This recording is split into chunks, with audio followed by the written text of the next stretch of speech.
Welcome, everyone. We're going to get started. We have some online attendees that we want to make sure that we're being cognizant of, starting on time.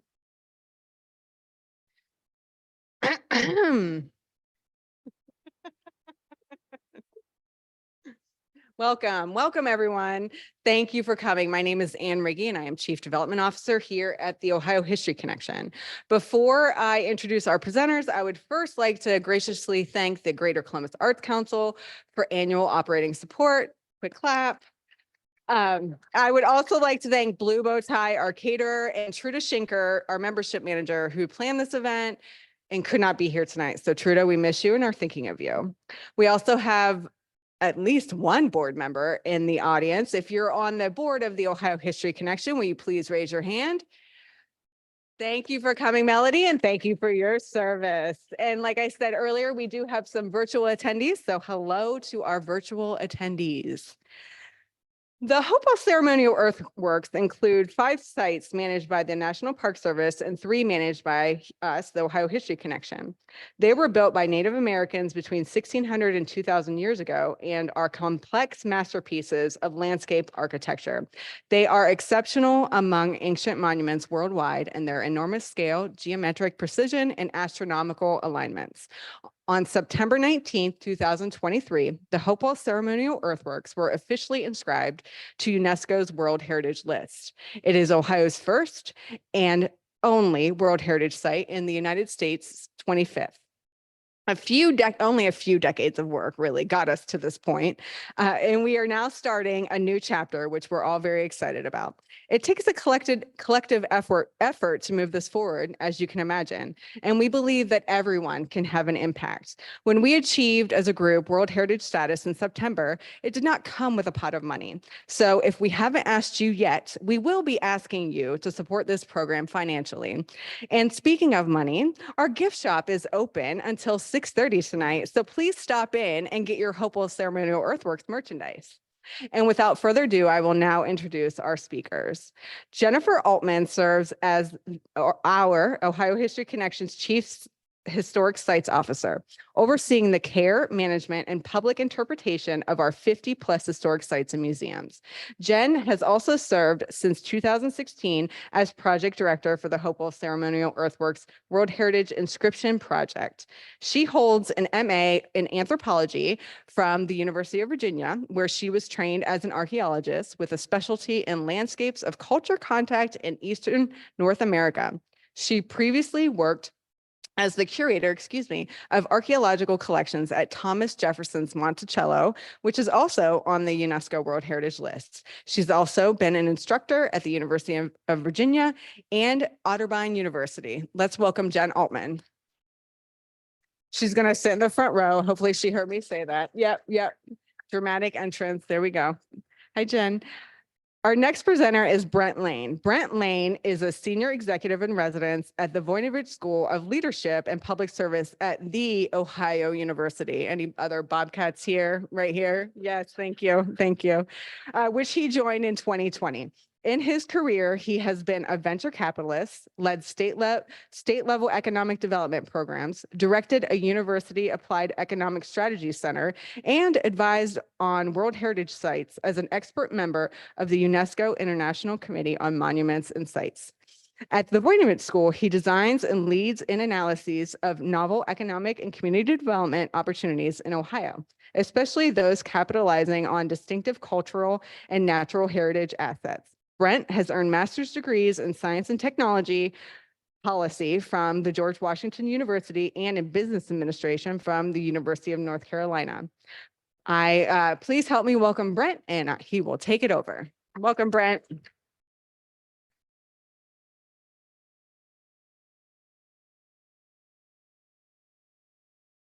Those of you who didn't get the privilege of toting this yet, maybe we'll have an opportunity afterwards.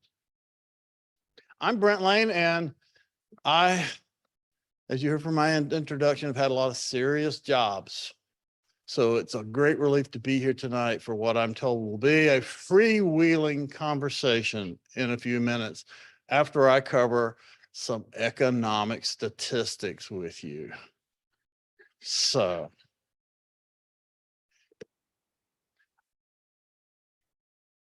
Some of you have been involved in the effort to have the Hopewell Ceremonial Earthworks become World Heritage Site for a decade plus. Some of you have been hearing about it for a long time. Well, that vision was realized last year. And the good news is, well, now you have to start the race all over again.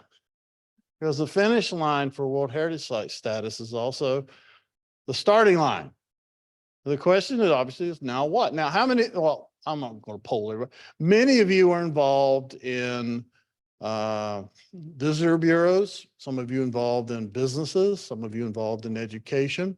You're all here because you have a shared interest in history and in heritage. And I am too. I've been involved in all those fields. So we all bring those lenses to this discussion. But the first thing I want to do is say congratulations and welcome to the club of over 1,000 World Heritage Sites around the world. You've already heard the background on what a World Heritage Site is, so I won't go into a lot of details on that, but it's important to recognize that becoming a World Heritage Site is a tremendous accomplishment, but it's also one a lot of other places have accomplished. So put that in perspective. You can congratulate the effort that it took to do it. It is a significant indication of how important this aspect of Ohio history is, as many other aspects are, but it's particularly distinctive to become a World Heritage Site. What does that mean? Well, my involvement with the Hopewell site didn't begin until 2018 when I was a member of a team at Ohio University that came in and helped the Ohio History Connection and supporters of the site describe and then communicate one aspect of a World Heritage Site. And that aspect was, what does it mean in terms of economic impacts? Well, we did quite a bit of analysis, and I have some familiarity with this type of research. And there is an economic impact, essentially a baseline. There is an effect of becoming a World Heritage Site. And that effect we identified as being about a doubling of visitation within a few years. And when you double visitation at a site like this, for that matter, if you double visitation at a car wash, you would see an economic impact. And the impact is a base level, 180 jobs and 12.5 million in growth. Those of you who've been involved in economic development, some of you may run businesses that have this level of economic impact. So the base level significance of economic impact of World Heritage Site listing, I'm going to say is modest. It's not modest if you get one of those 180 jobs, but it is modest. So in the context of what the significance of World Heritage Site status is, the economic aspect of that is a modest, but nonetheless an important aspect of it. And that's because whoever's visiting these sites already is going to be joined by another set, number to be determined, of visitors who will be different in certain ways. And that's really, perhaps from a tourism development standpoint, what you could take away from becoming a World Heritage Site is that visitors who go to World Heritage Sites are different. They're very similar in many ways but as other visitors, but they are quite different. And the bottom line is that they are knowledgeable visitors who have high expectations of what they're going to experience on this visit. But you need to be prepared for that. Not only do you need to be prepared in terms of the materials that the sites provide or the signage, but the community needs to be prepared because those visitors will in some cases come from across, come from a different continent. They may well have come from within Ohio. Perhaps they never bothered because they didn't realize that these sites were in their own backyard. They may come from within the Midwest or across the US, but some of them will come from even further distances. So when you come from further away, what do? You stay longer, which is a very significant economic aspect. One thing I absolutely want to dissuade you from is that if we look just at the economic impacts, the number of visitors does not really define what the benefit is to your economy and to your community. So while we tend to, what I think of as turnstile counts, how many tickets did we sell, the head count, that's not that important with World Heritage Sites. What's important from an economic standpoint is not the volume. And let me just illustrate that. Most famous World Heritage sites, it's like a Hall of Fame of World Heritage sites, and Stonehenge would certainly be in that. Stonehenge notoriously drew some of the largest number of visitors. I was one of them who come million a year, but never really visit the site. A lot of them come on big charter buses. They have been exploring English landmarks. They've been to castles. They've been to gardens. They've been to cemeteries. The Stonehenge World Heritage Site, for all of the significance it has, I'm looking at Jerry, I'm spending more than 1 minute per slide. But the bottom line is, don't think of volume as success, because too often volume doesn't really translate into either an economic impact, for that matter, much of a visitor experience. That's what you need to do. Look at who's coming and differentiate them. Because if you're primarily interested, or if you're specifically interested in the economic impact, what you will get from World Heritage status and the stream of visitors that will be in addition to who's already coming is that there will be overnight visitors. And overnight visitors in tourism, many of you involved in tourism know this, have a much larger spending effect. The difference between being there for the day and being there overnight really determines the scale of the economic impact. So as important as the education mission is, let me stay over here, the education mission is bringing in busloads of students. It's absolutely a key responsibility, but it's not where your economic benefits are going to come from. The argument is not do something instead of students on buses. It's make sure you do in addition to what you've been doing because of this different stream of visitors. Let me just illustrate this, a whole economic graphic. Whatever a mature adult there in the middle, there's an index, whatever they spend, these other segments either spend significantly more or significantly less. You don't need to get a lot of details, except you can see a single child at the far end really has a very small economic impact as contrasted with a young family, or I'll call it mature couples. There are a few of us in this audience who spend more. Significance is not so much the numbers, just to recognize that visitors are different.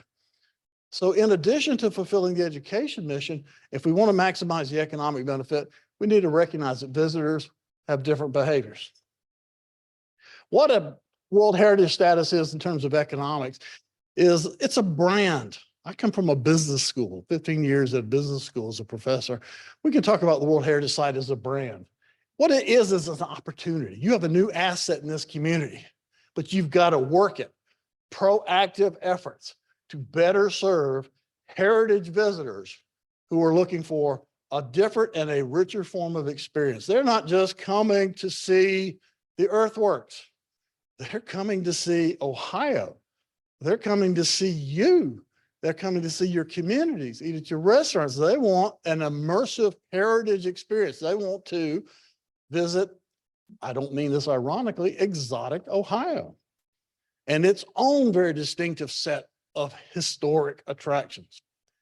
From an economic development standpoint, we often think of that as recruiting big companies. Intel's a great economic development story. Great thing about tourism and heritage tourism in particular is that the economic benefits occur mostly amongst entrepreneurs, small businesses. This is an economic development strategy that helps the little companies and the small businesses and the independent businesses in the community. If you have succeeded in getting World Heritage Site, you've made it rain. You've made it rain, but when it rains, you have to catch it. You have to have buckets. And when we talk about buckets in economics, we use this form of an industry cluster. These clusters, these buckets represent the different type of businesses in the different industries, from the more obvious or hospitality and restaurants through transportation, outdoor recreation. There's a whole range of buckets, business buckets, that not only catch tourism spending from these visitors who are in your area for a longer period because of the World Heritage Site. You could think of it that way. I think of it as this. You're providing a very rich visitor experience to them because they want these experiences. And if your community doesn't offer them, not only have you failed to maximize your economic benefit, you have failed them as visitors. You have missed an opportunity. World Heritage Site visitors who come because it's a World Heritage Site don't come back. They have other places to visit. You get one shot at these folks. What you want to have is lots of buckets to serve them and to benefit from them economically. And the good news is you've got a lot of buckets. You know, this is just a few representative examples of what you have in your community. You have a rich heritage economy. You have lots of things to offer visitors that you may not think have anything to do with the Hopewell Earthworks, but they do. So you need to make sure on that map of buckets, if you've got any holes in your buckets, if you're missing some buckets in economic development, say in tourism development or entrepreneurial development, you want to fill those gaps. So capturing that brand value means that you give people the experiences that they'd like to have, and the tent pole, the main attraction that gets them here, is the World Heritage Site. And if you do nothing else in your economic strategies or in your own business operations, focus on converting day visitors to overnight visitors. You've got them here from further away, keep them here. I use a mental analogy of a pinball machine. There's the pinball machine that you shoot the ball up there and it goes straight through the middle and you didn't score a single point. A lot of visitation, like Stonehenge was like that. You want to keep that ball bouncing. Bounce those visitors through that cluster, give them the fullest experience they could hope for and benefit to the maximum. I have a credo in economic development. The secret here is, it's been part of my career in economic development. Almost nothing we do in economic development actually works. Even the things we celebrate often don't turn out that way. That's not failure. Here's what failure is in economic development. When you got something that does work, if you achieve World Heritage status, you've got something that we know works. I gave you those baseline numbers, double visitation. What's failure is when you don't maximize that success. If you succeed too small, that's failure. That's not really success. So what we'd like to talk about is how do we avoid succeeding too small? And even more importantly, why? You're members of the Ohio History Connection. This is not a chamber of commerce. Of what relevance is the economic impact? I think I have pushed some folks here about why is economic development part of your mission, or is it? Well, I realize there's a simple answer to that. My orientation, again, I mentioned, was business. I can't think of a better way in America, for that matter, most anywhere in the world, to tell a story other than to sell that story. That's how we communicate in our economy. And that's a perfect fit for the mission that you're all members of. Spark discovery of Ohio stories. You've got visitors coming here because of World Heritage Site. Tell them the rest of Ohio's stories. Fill their experiences. Keep all those buckets out there catching that rain. Give the maximum experience, because this is not intended, World Heritage Site is not intended to create economic benefits. It's intended to use economic benefits to achieve these other really more important objectives of education and conservation. There's a virtuous connection between these things. We're not exploiting heritage. We're using heritage or economic development as the means to do those more important missions of conservation and telling stories. So success in this, success in using market forces creates this sense of stewardship. You're here in part because you heard about the World Heritage Site. Maybe even some of you joined the connection, the Ohio History Connection, because of that. But in our economy and in our culture, we can help motivate people to care about our heritage if they also understand it has an economic value. And then we can use that economic value to help communicate that heritage. This symbolizes my favorite example of this. This is a family trip souvenir from Belize. We purchased it at a small stall outside of a Mayan temple from a community that had forgotten they were Mayan. They were part of a British colony. They had actively been dissuaded from identifying as Mayan. And then some archaeologists started working at the Mayan temple. And they began to communicate to the community there about the Mayan deities that were honored at that temple. A business sprung up, a set of artisans sprung up And they started creating carved slates of Mayan deities, and in the process rediscovered their own history. I mean, in heritage, that's the greatest win you can have if you help people rediscover their own history and then you communicate it to all of us. This is the big wall of text. I apologize for it, but this is my wish list. I inserted this at the last minute. What I'd love to have come out of this effort is a strategy that just recognizes as important as the World Heritage Site status is, it's integral, but it's still just a constituent element of that fuller experience you want to give folks. There's a few of the initiatives I think, not necessarily for your history connection to undertake, but to capitalize on the opportunity that World Heritage Site provides to this community to understand its own historic roots, that of the descendant communities who are the source of the Hopewell sites, and then to capitalize on that value in ways that aren't purely monetary or tourism dollars, but education. If you did nothing else, the idea of developing STEM programs, AP courses in mathematics based upon the astronomical calculations done to build these sites. This is a living community of descendants.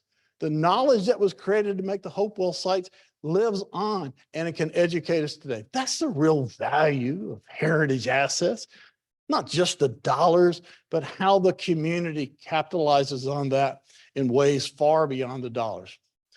One last slide. One thing, if you know any of the history of the Hopewell sites, you realize that how distinctive it is, that they're a result of a communal effort to construct these mounds, and they became the site for communal gatherings and ceremonies, and we know only some aspects of it, but we do know it was a site that people from long distances came to, both to construct it and to celebrate them. I would hope that if you work to build a museum or visitor center or in other ways engage with the public, let them also engage, make them part of that process. This tote bag, 10 pounds. Archaeologists who excavated these sites have figured that they were built one basket load at a time of dirt weighing around 30 pounds. Now I want you to imagine that. 10 pounds was quite a bit just to lift in your seats. These mounds were built. Can you imagine a bucket brigade of people? Baskets of dirt. Millions of times. There's about 40, 45 people in this room. If you made a line, we might cover, I don't know, a football field, passing a basket back and forth. The communal nature of these sites, the role of the descendant communities who have lost their place in Ohio, but have recaptured it because in many ways their participation in the World Heritage Site process. That's a unique story in World Heritage Sites, certainly in North America. Cherish that, honor it, replicate it, learn from it. There's nothing more I'd love to see than over the period of decades, a mound grows from the visitors who come here in a variety of reasons and contribute to it and leave that legacy behind. Maybe we love to give names to mounds. Maybe this is the Mound of America, because in this case, we learn from the Hopewell culture. They're continuing to teach us that descendant communities are still here and can be part of that process, very much so. But I think if they build it, they will come. And they will leave something permanent behind and take something permanently with them. Thank you very much for this opportunity. I look forward to seeing you carrying baskets of dirt in the near future.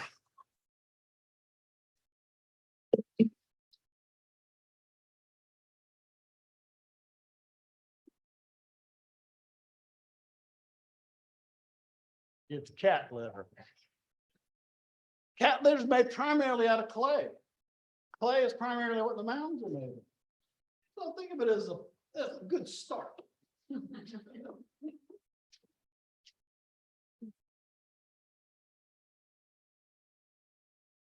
Well, thank you, Brent. That's Brent is always entertaining, and I always learn something new.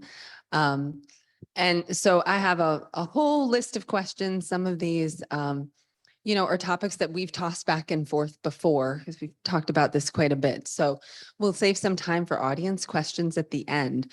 But one of the things that I think about if they build it, they will come. And when you show the different sort of tourism, the industry clusters, the opportunities that are out there. I spent time in a car with Brent driving around Ohio, going from site to site, and really helping to take a few minutes to see what's already here. So when you say there's already a lot of buckets here, you have some idea from your work in Ohio about what some of those bigger buckets are and maybe where some of the opportunities are in these communities. So where do you, if you were speaking to a group of small business people or potential entrepreneurs, where do you think we have the biggest opportunities? Where's the biggest gap right now? Is that a fair question? Let me make sure I'm live. Yeah. Let me start with a misnomer. We call this a World Heritage Site. It's not a site. Site implies it's a single location. You have a site that spans lots of communities, lots of counties, quite a bit of geography, cross-section of the heritage of Ohio. So first and foremost, the opportunity is one that involves a lot of communities who have a lot to offer visitors in terms of different experiences. Bottom line, though, is if I said, well, what's the biggest ROI, return on investment, going to be? It'll be through overnight lodgings and hospitality. Particularly if you think of hospitality, lodging is not just hotels, and particularly not chain hotels. Heritage visitors really aren't different much than the rest of us. But if they are here for that immersive cultural experience in Ohio, they prefer lodging that is closer to someone local. A locally owned B&B is a good example of that. They want personal encounters. They want to be in the culture. So the greatest opportunities are going to be in locally owned, we'll think of it as like informal lodging, what we call short-term, sometimes we call them short-term rentals, and we call them Airbnb, or just B&Bs. That I think is the great opportunity because it provides a form of visitor experience that World Heritage Site visitors want. It provides that overnight stay that the economy has the greatest benefit from. And if they stay somewhere that's locally owned, the ball bounces around the pinball table a lot more instead of staying at a location, a hotel owned by an out-of-state headquarters, and the profits leave the community. So there's again, the virtuous circle of giving visitors the kind of immersive experience they want, including through lodging, supporting local entrepreneurs who are providing that lodging. And also, and this may be a question Jen's going to ask in a minute, but I think very much you need to enlist the private sector as interpreters of this site and of their own community's heritage. Success is when we see, and success in a community I often judge by, have they named a local beer after something historic in their community? Is the local coffee roaster, this may tell you more about me than it does the community, but has the community adopted this culture and tell the story by selling the story? When the World Heritage Site logo in appropriate form shows up on a coffee mug at the local coffee shop, that's a measure of success. And just one example of how the objective of cultural heritage preservation, education, and economic benefits overlap very nicely, and I think very virtuously. So anyway, local lodging was the short answer. Great, thank you. And I'll just a brief story about that time we spent driving around in the car. One of the things, so I'm in these communities a lot, right? And one of the things Brent was pointing out the window, and he kept saying, well, look at that business's name and that business's name and that business's name. And they were Hopewell, I mean, dental, or I mean, just all kinds of different businesses that had Hopewell in the name. And I think what you pointed out to me in that moment was something you just said, which is there's an opportunity even for the people who are in the communities and hear that word all the time, right? and might think, okay, that's somehow connected to the earthworks. But actually, one of the things we've discovered in this work is that a lot of Ohioans don't know what the origin of the term Hopewell is, right? So it's on businesses. We see it in our communities all the time, but that's an opportunity for education, right? It is. So you think about just even getting that story out. What is Hopewell? Okay, well, it's not an American Indian word, right? It's the name of a landowner a long time ago, but it is connected to the earthworks. And so we can start to tell that story to people who are working in all of those places. But that was something that I had not thought about before until we were in the car traveling through these communities. I would say an even richer example of success, something you should start looking for. I'm waiting for a local school kid to win their school science fair because they some way or another duplicated the astronomical observations or calculated the number of those basket loads of clay that were required, or some way or another documented this trade network. When it becomes infused in your education, it reminds us that those lessons learned 1,000+ years ago never went away. They continue to teach us today. Look for all the ways in which we can value the heritage that we've been given by the Hopewell and capitalize upon it, not in an economic sense, but learn from it and make that part of our own community heritage. So the more that heritage is honored in life, I think the more successful you're being in your mission as stewards of this World Heritage Site. And that leads me to wonder, because I know we've talked about this, but you've been to many, many World Heritage Sites and thought about economic development around them. And there are a couple you've shared with me that might be great examples for us here in Ohio. So I'm wondering if you would share a couple of those. You know, who should we be looking at? All right, I got two favorite ones. Yep. Two favorite. One of them is not immediately similar to what you have here. It's not one you expected me to talk about. It's one I've encountered fairly recently. It's not a World Heritage Site, but it's the Dinosaur National Monument in Utah, where the adjacent town has become very dinosaur-like itself. They have focused on making it part of their education system, part of their commercial system, part of their government. They really honor the history and knowledge that's come out of paleontology in that part of America.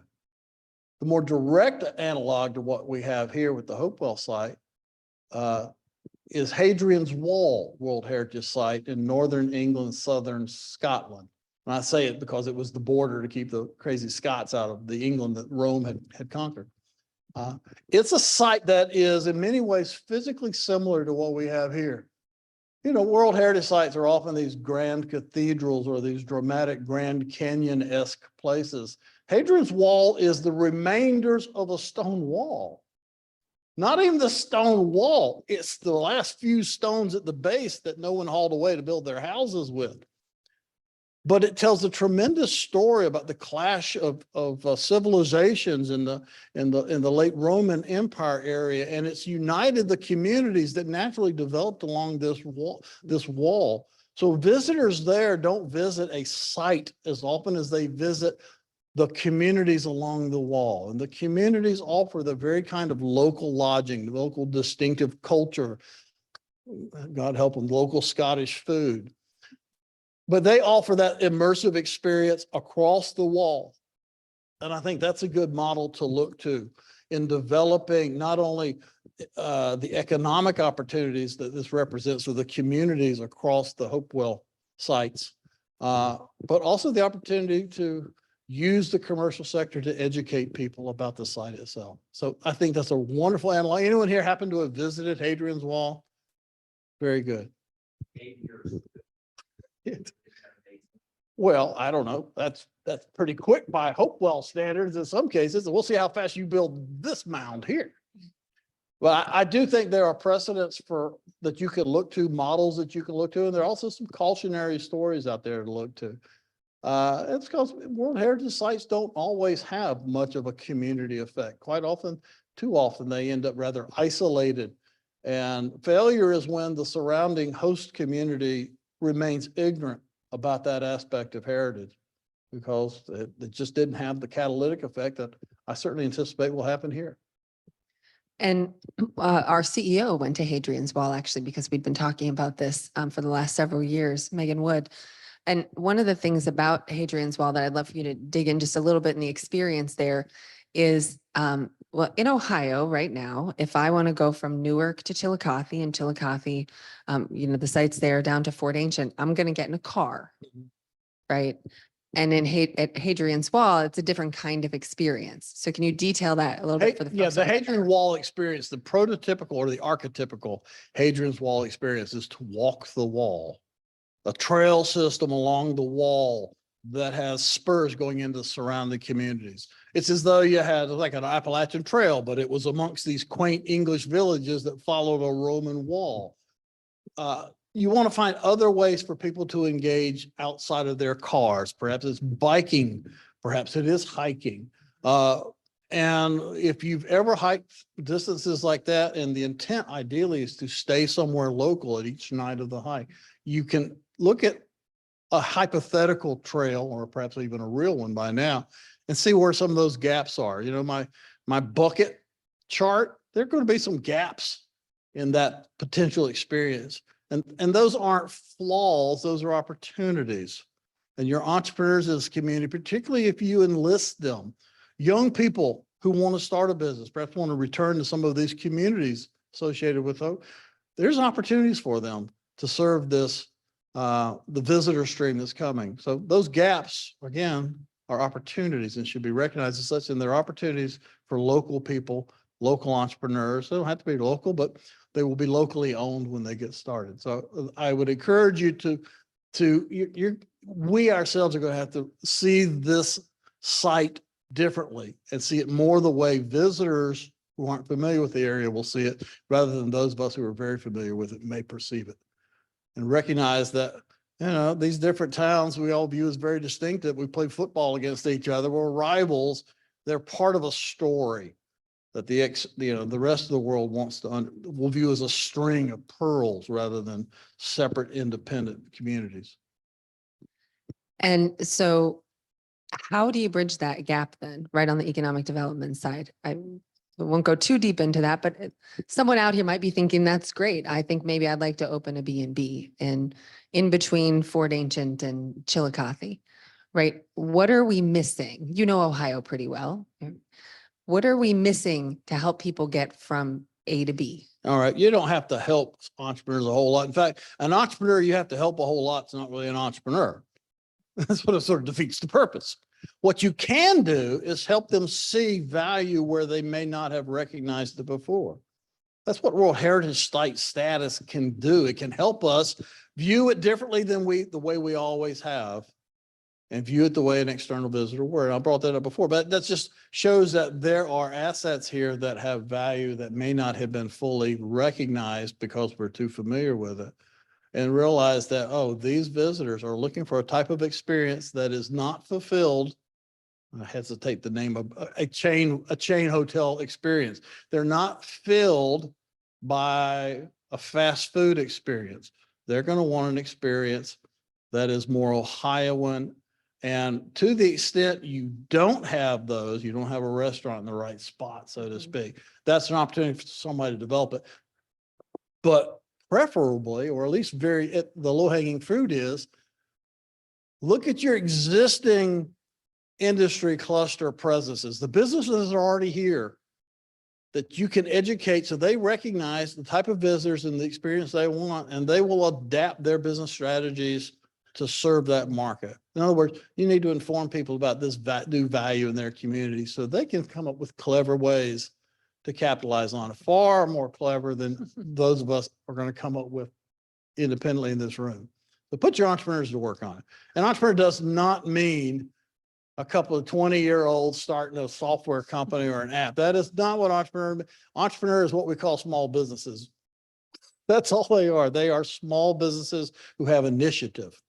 And I think World Heritage status and the fact that it is a community, cross-community site creates a lot of those opportunities.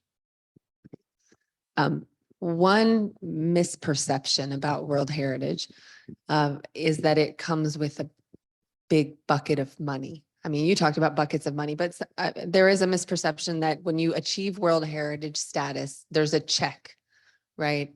There's a pot of gold at the end of that rainbow. And I was in Riyadh, Saudi Arabia, the day that the sites were inscribed. We did not get a check that day or any other day since.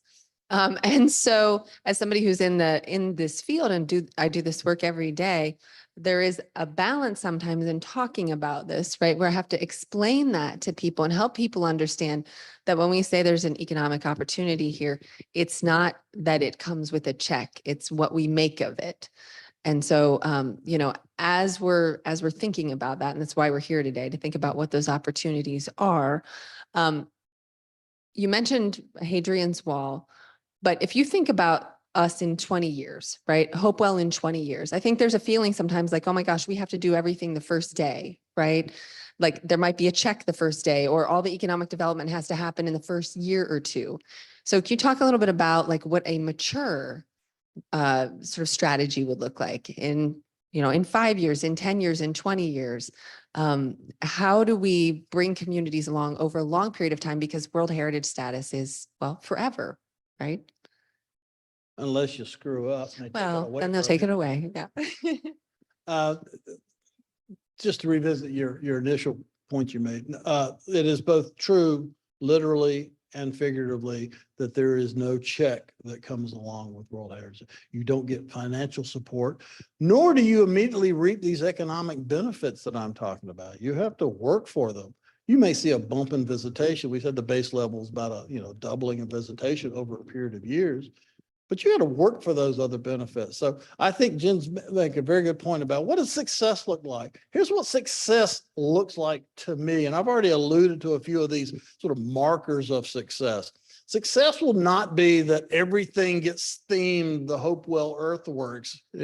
I mentioned the car wash. It's not that there'll be the Hopewell car wash. That's not what that means. What it means is that we will appreciate that Ohio, and particularly the area spanned by the Hopewell site, is special. It has a whole collection of stories to be discovered, as is your purpose here.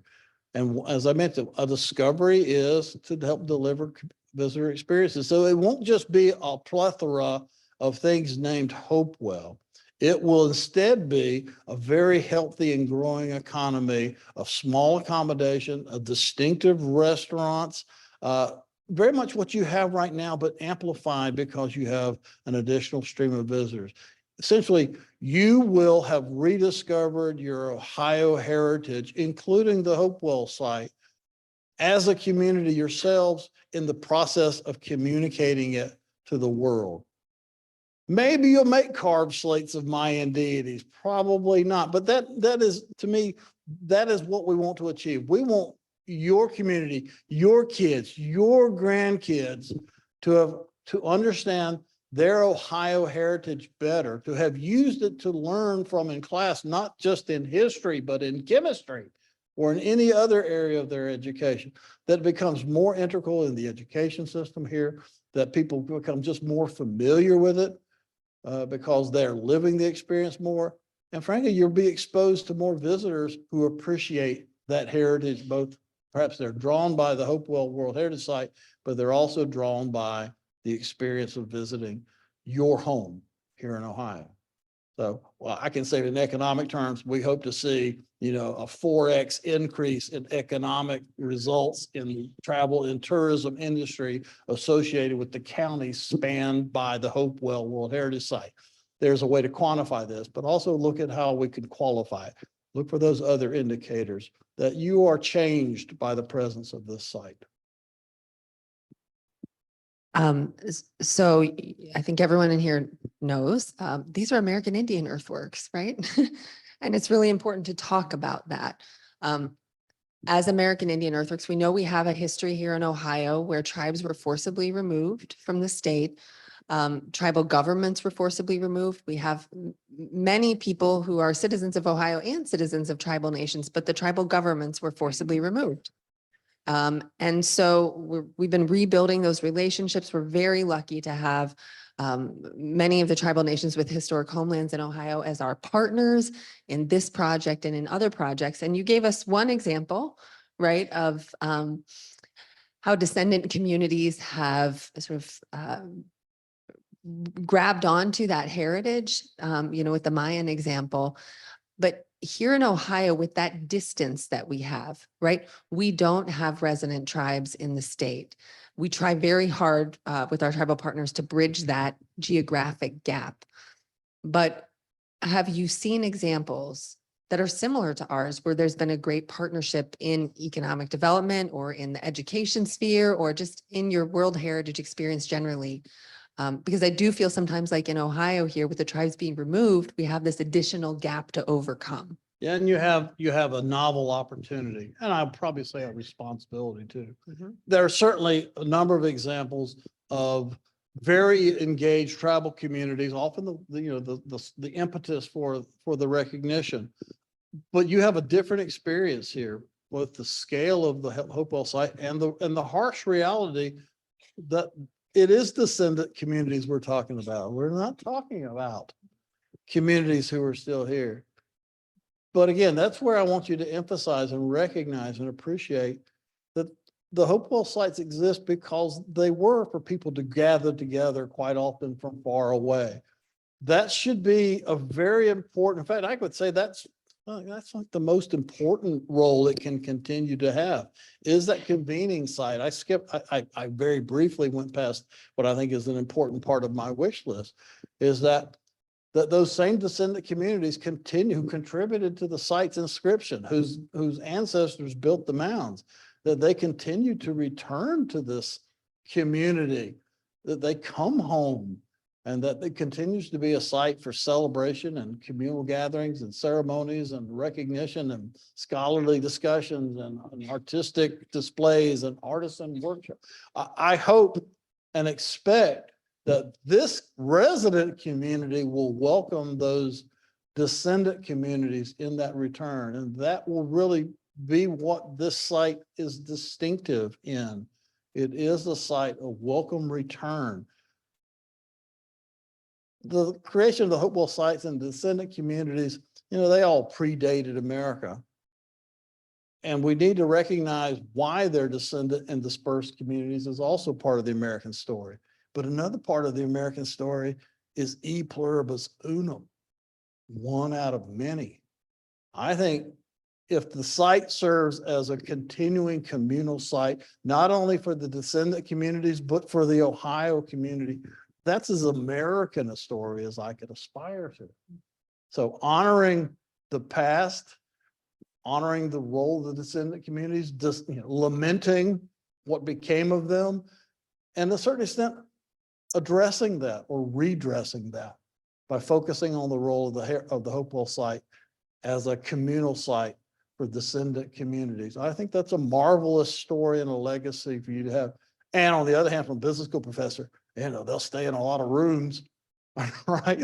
So there's a specific economic outcome of that, but I think it's a much more profound effect is to recognize that the heritage of that site is also the future of that site. Its role as a convening of people from different backgrounds, from great distances to come together for some shared purpose. That's my hope for you. That's what we work towards every day. So I really appreciate that. And I think that's probably a good moment to pivot and see if we have audience questions, because I'm sure we do. I'm going to get that one. Thank you, Ann. Oh, feel free to ask me some business. I know. Some I'll business repeat school what Bob questions. says, just so everybody can hear. Yep.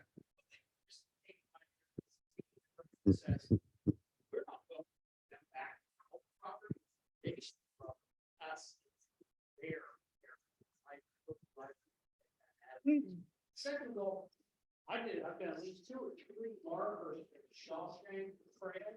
Is that a model for what we're looking at here, what they've done with that?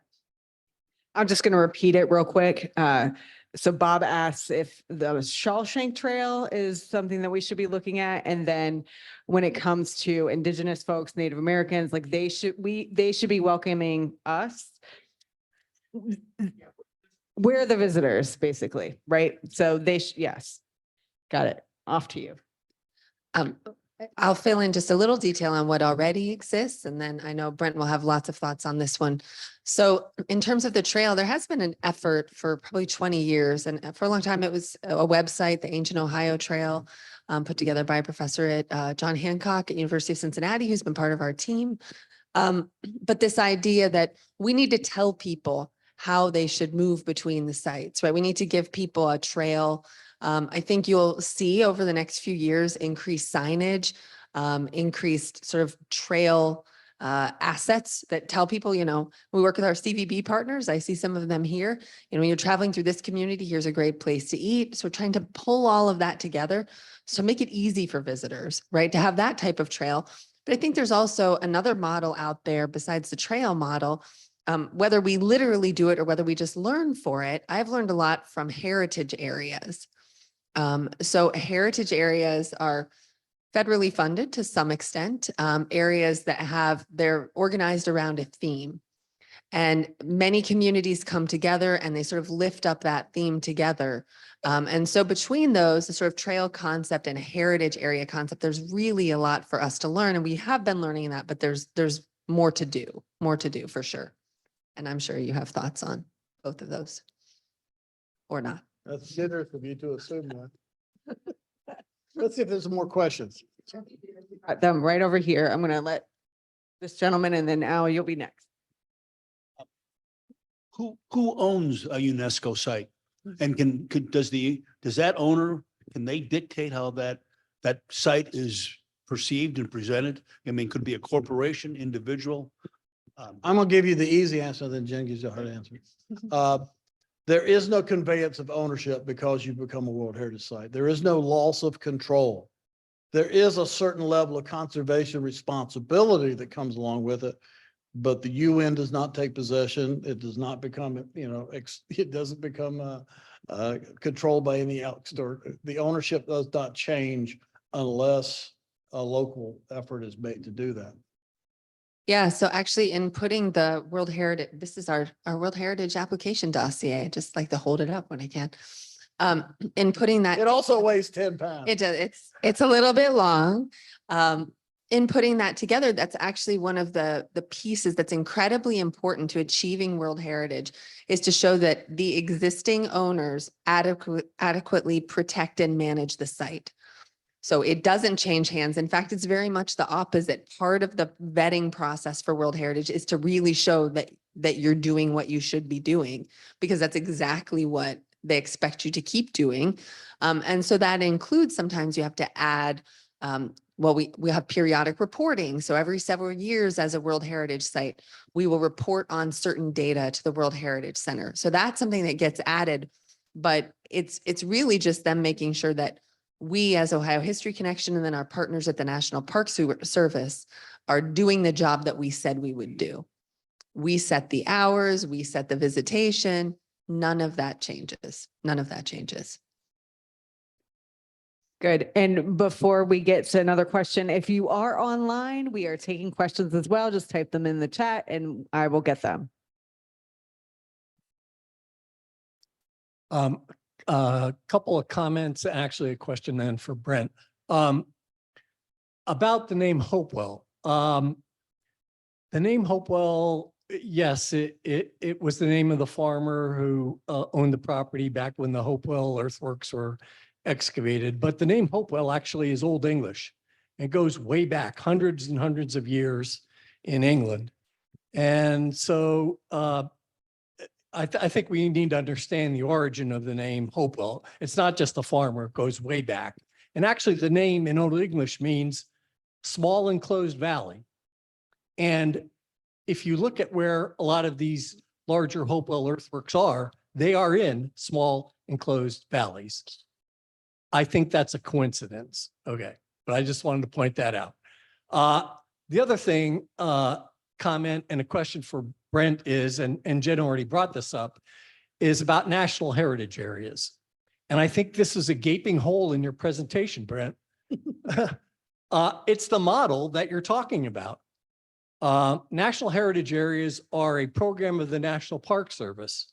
And what they do is link communities that have heritage together for economic purposes and educational purposes. So I would encourage you to look into that. We have already 2 national heritage areas in Ohio, the Dayton Aviation National Heritage Area, and we also have the Ohio and Erie Canal Heritage Area in Northeast Ohio.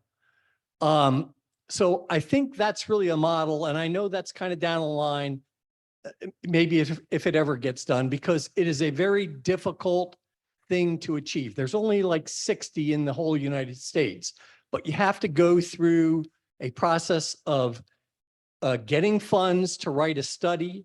Then you have to get U.S. Congress people involved and your state legislature involved. And a bill has to be introduced in Congress to get the heritage area designated, et cetera, et cetera, et cetera. But I think if you're looking to link all these Hopewell sites together, not just the 8 that are heritage or that are national or World Heritage areas, there are literally hundreds of Hopewell earthwork sites in Ohio. I know. I'm president of Heartland Earthworks Conservancy. We work with private landowners of many Hopewell earthwork sites to survey them, identify them, and conserve them. Many of these landowners want to conserve them and open them up for public education, et cetera. So again, I encourage you, Brent, to look at that model and see how it fits into what you've discussed earlier.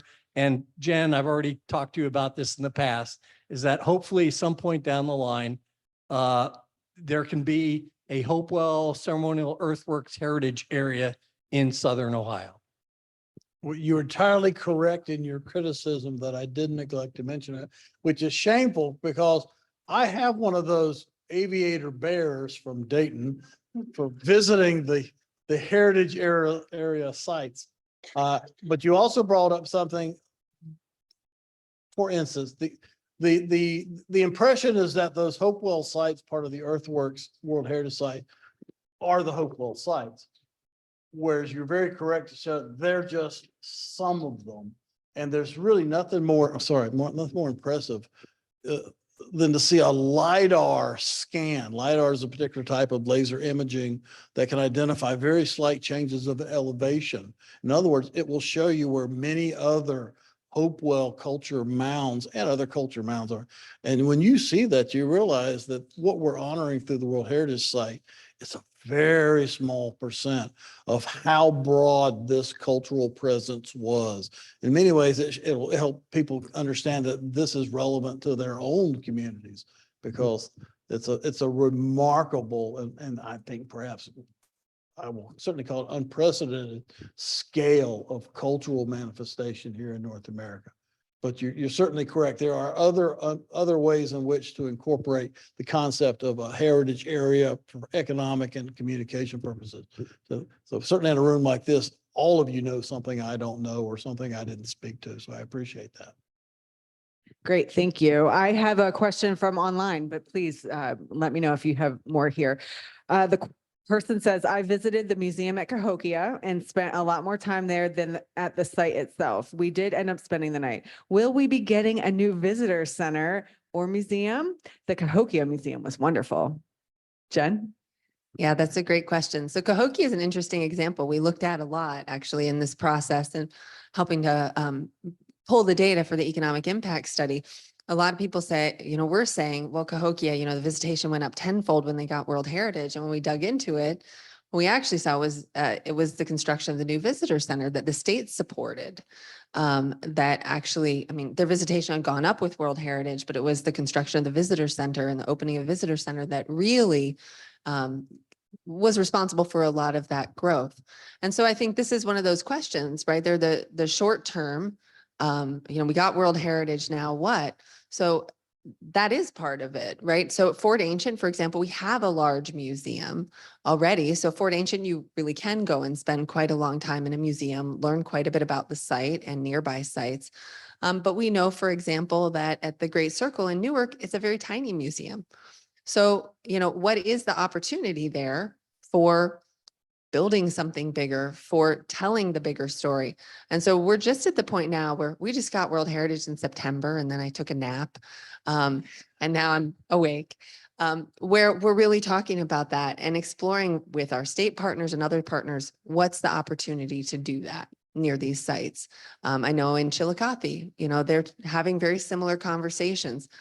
So that's on the, I would say, medium to long-term horizon, right? Yeah, absolutely. We want to give people a really rich experience. And if anybody's Googling at the moment, or I encourage you to do it when you go, I want you to look up a couple of the other World Heritage sites in North America and the US specifically that are also earthwork sites. Cahokia, which you just heard mentioned, and Poverty Point in northern Louisiana are both World Heritage sites. And I would say they're also cautionary experiences, cautionary stories. Cahokia is a far more spectacular visual experience than any one of the single sites here is. It's just larger and more of them. And it's immediately across the Mississippi River from St. Louis. Yet it has had essentially no economic effect in the surrounding host community. There's one hotel named the Mound, the Mound Hotel, which I regret I haven't stayed at yet. But they have had difficulty keeping their museum and running. I mean, it's been difficult for them despite the bump that came with it.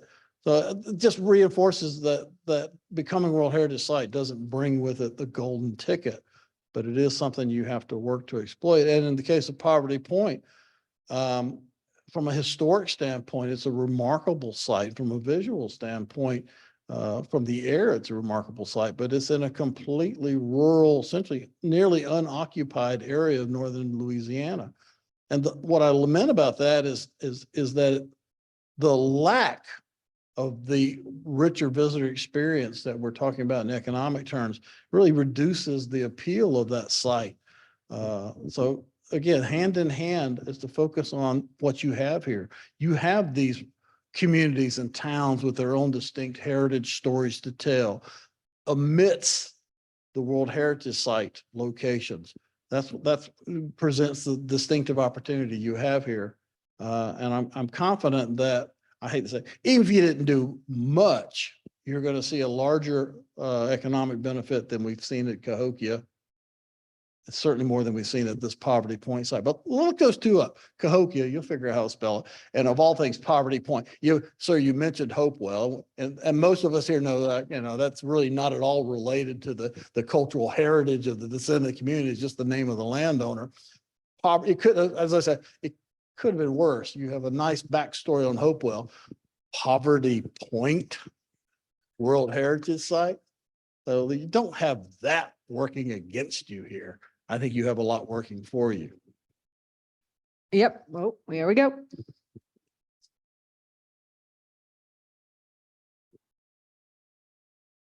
I have a few questions. You talked about World Heritage Site, and I think you hinted that, can that actually be taken away if we don't do a good job? And the reason I ask is, and I don't mean to be negative, but the last time I went to the Great Circle, the website said the museum was open and it wasn't open. And I'm wondering, like, will the History Connection staff those museums, and make sure that, because I know we've given a lot of the sites away to the local communities, but for these particular ones, I hope the History Connection will invest in them. And, I don't know if we have special funds we can donate, like, I really want to keep this thing going and make it better. There have been a few very rare instances where status was revoked. It's like for real malfeasance and neglect. It's more common, but still not common, that you get warned, that it gets put on a threatened status. And I don't know whether Venice is very close to. Venice is overwhelmed by their success. I don't know the World Heritage status had a whole lot to do with it. They're overwhelmed by tourism, and that degrades the site's cultural integrity. And I know that they have been, let's just say, addressing some of the concerns about maintaining their World Heritage status. It is not a common issue, and it's hard to imagine any scenario here where it would come into play. But at least that's the disciplinary aspect. You might lose your status if you're not good stewards of the cultural heritage site. Yeah. Excuse me.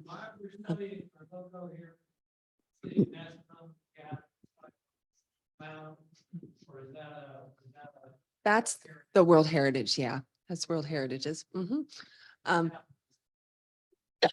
That's right. It's really a great question. So to get very technical for just 1 second about delisting a World Heritage site, when you make the case for World Heritage, you make the case for the outstanding universal value. It's very specific.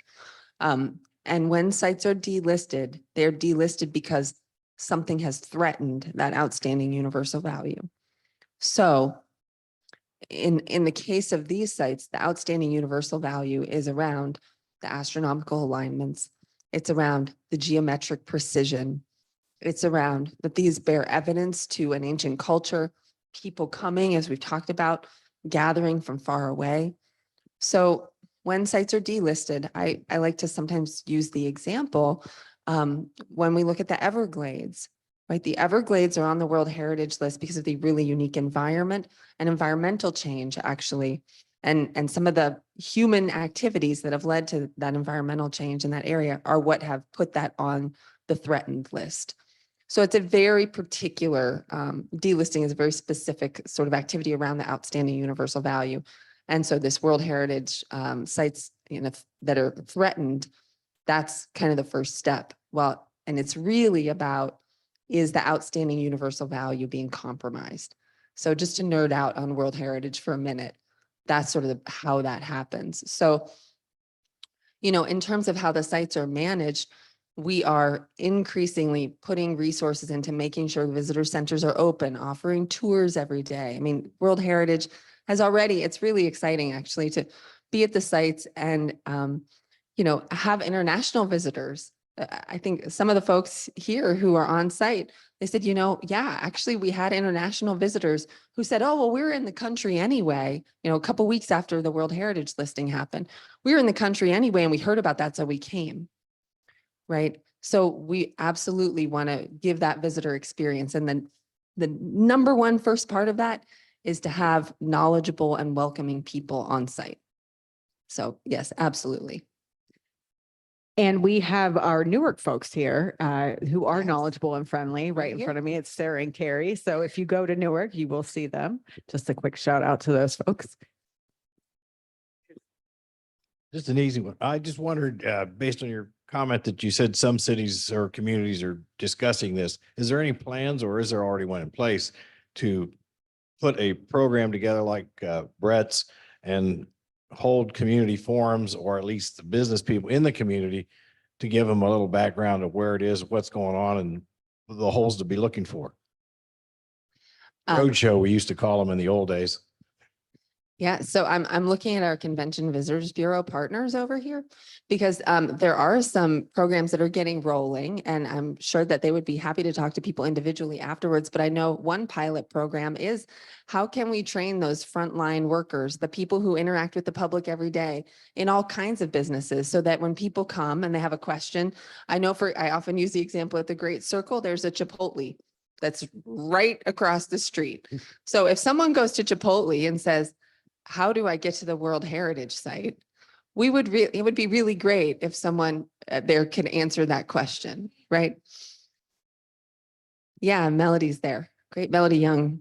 So we were very fortunate, Licking County, Warren County, Ross County, and Ohio Travel Association went together to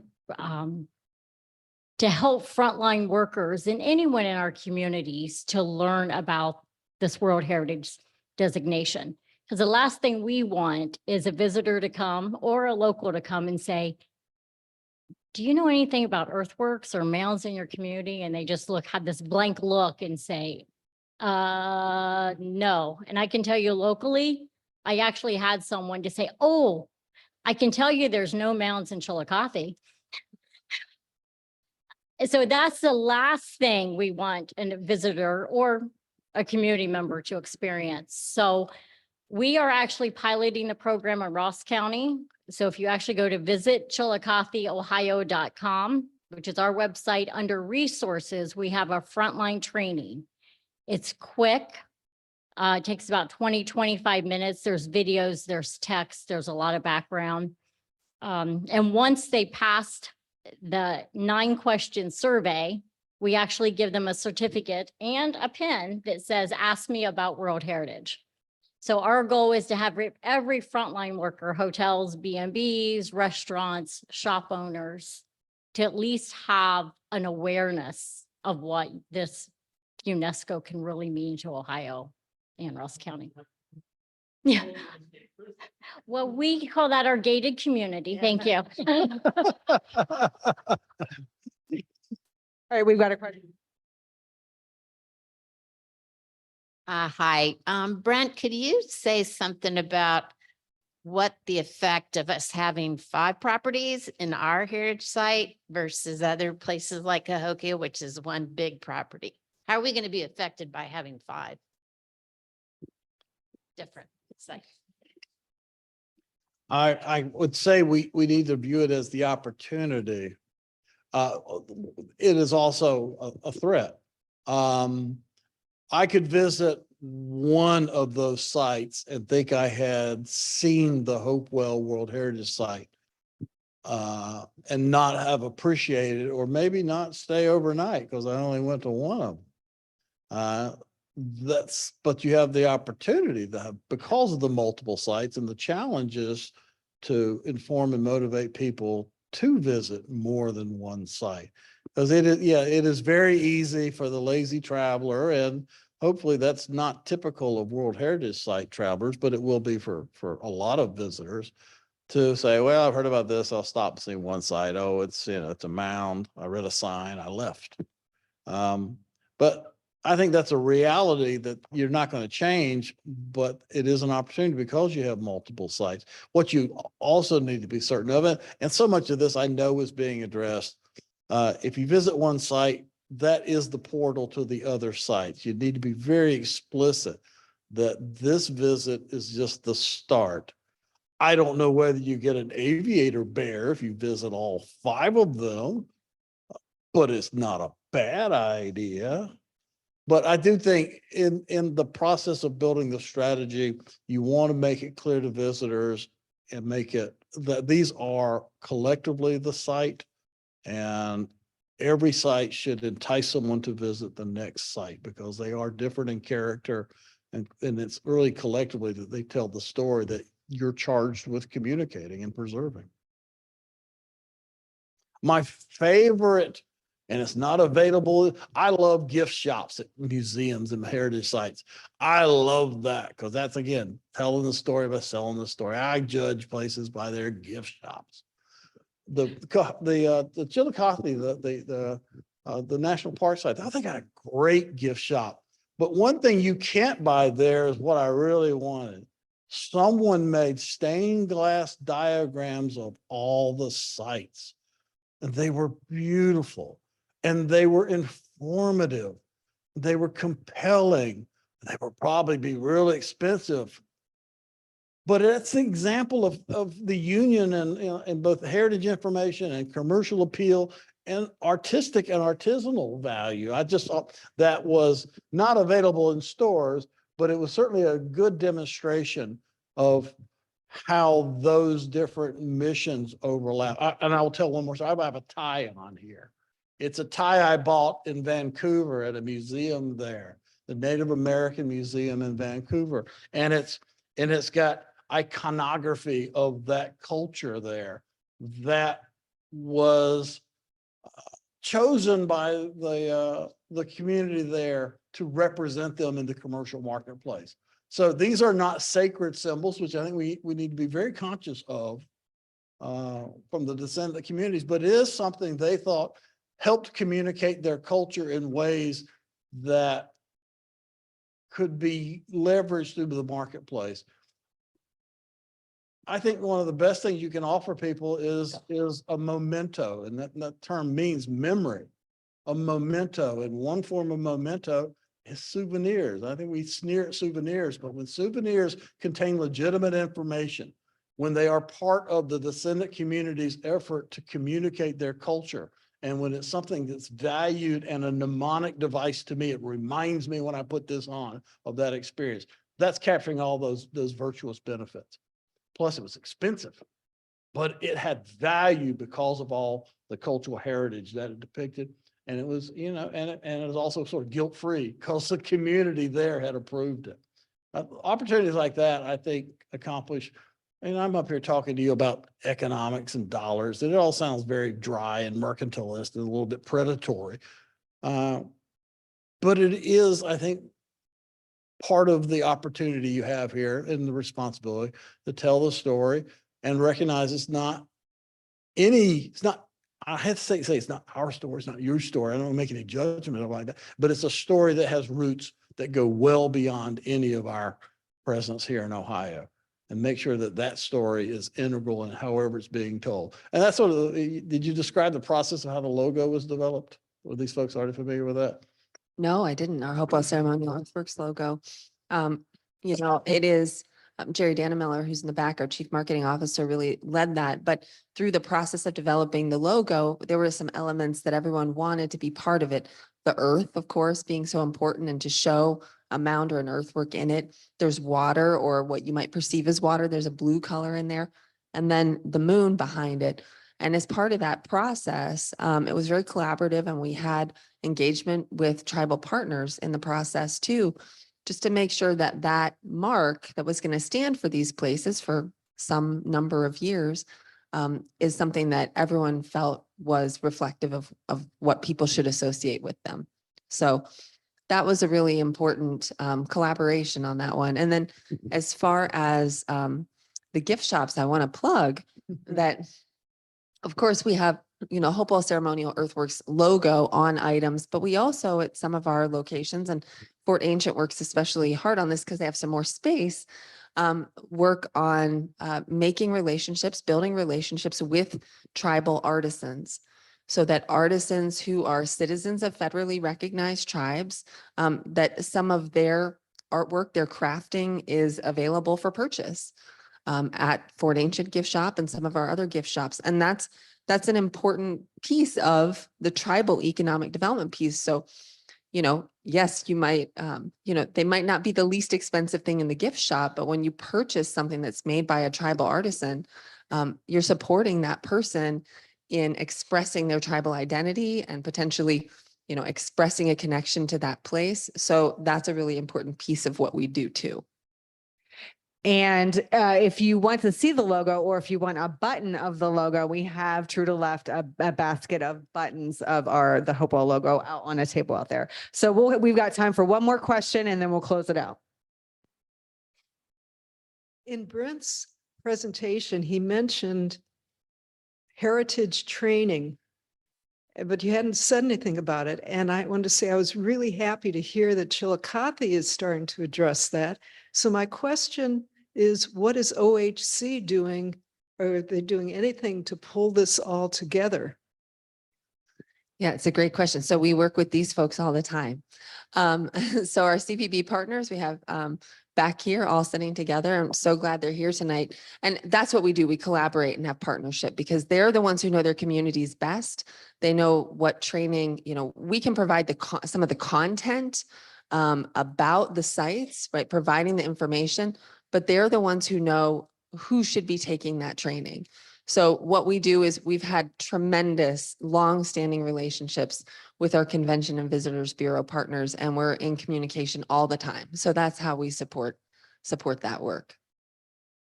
And Okay, really one more grateful. question right here. The ideal is to have personal visits to these sites, you know, as your gold standard, but obviously we live in a digital world and not many people could necessarily have the economic means to travel. So what is the plan, or is there a plan to think about making a documentary or some kind of film or something that could be disseminated through a digital means, just to touch those people out there who might see it as a goal eventually to come here and see these sites? That's a great question. And there are some things in the works, and this is where I'm like, that's what I'm going to say right now. There are some things in the works, but what I will also point out is that our hopewellearthworks.org website has information on visiting. It has some history, but that's something that we're sort of in the 1.0 phase of, and you'll see, I think, over time, additional really rich content. So just as an example of something that's possible out here in the exhibit, you can, make the moon rise and set at some of the sites. Things like that can really be shared online, and we'll get to the point where you're going to see a lot of that type of content available.